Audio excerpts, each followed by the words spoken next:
Video I'll be showing you how to edit and slightly color grade a photo. So I'm going to open up this photo right here. As you can see, this is a retro car, a vintage car, so I'll be going for a purplish retro look in this image. As you can see, we have some sunlight in the corner, some harsh sunlight in the corner. The rest of it looks good, so we'll need to address that. I'm going to hit the exposure a little bit. I'm going to hit the exposure down to about -40. Next, I'm going to hit the highlights, soften it up a little bit. I'm going to hit the shadows a little bit. I'm going to bring the shadows down. Next up, we have the whites and the blacks, so I'm going to bring them down a slight bit.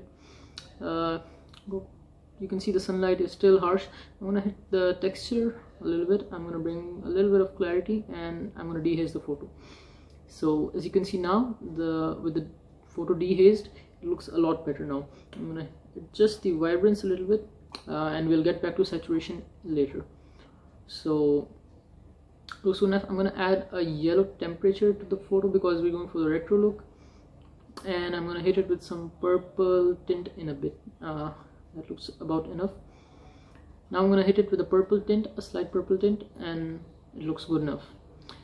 After this, I'm going to go down to the HSL settings. I'm going to go into luminance. I'm going to bump up the reds and brighten them up. I'm going to brighten up the orange and bring down the yellows a little bit. Since the car is blue, I'm going to darken the blues a little bit.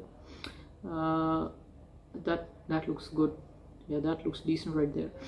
So once that's done, I'm going to go into the color grading.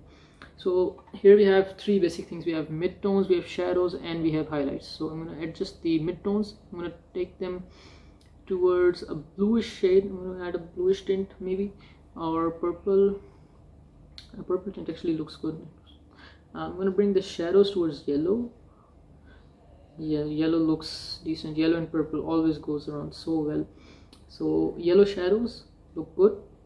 And next up we have, I'm going to just bring down the brightness a little bit on the shadows. This much looks good. Next, I'm going to go hit the highlights with some blue. A little bit blue, never hurt anybody. So blue highlights look decent.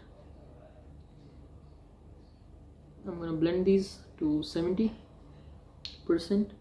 Right there, good enough. And I'm going to balance it a little bit towards the negatives or the positive. Yeah, +5 is good enough. We don't need to adjust any sharpening in bits. Just going to check the emblem for a bit, or no, it looks good. Since this is a mobile photo, mobile captured pictures, we won't be getting any more sharpness from the image. Next up, for the sunlight, I'm going to use my brush. I'm going to adjust the area over here. I'm going to adjust the temperature. I'm going to adjust the exposure. That's too dark, just to make it look natural. I'm going to hit it with some contrast. I'm going to hit the highlights, and that looks good enough. That's enough for our brush. So as you can see, the sunlight is now softened up. It's not very harsh. Next up, I'm going to go out of the brush tool. I'm going to go, I think this looks good. This looks good. I'll just need to adjust the saturation a little bit. So I'm going to hit it with the saturation a little bit towards the positive side, +5. And yes, and you can see now that the saturation is set. We have a perfectly beautiful image. We have some pre-built presets in the Lightroom app, but we won't be using any of those because we're using our own color grading. But yeah, so as you can see, to export the image, we will click file, we'll go into export, and by clicking here, it'll export the image to your library. From there on, you can do what you want. You can upload it or use it as you want. So as you can see, we have a beautiful picture now. We have a retro car, we have a retro vibe to it because of the color grading. And I hope this tutorial was helpful for you all, and I hope to see you guys soon. Thank you.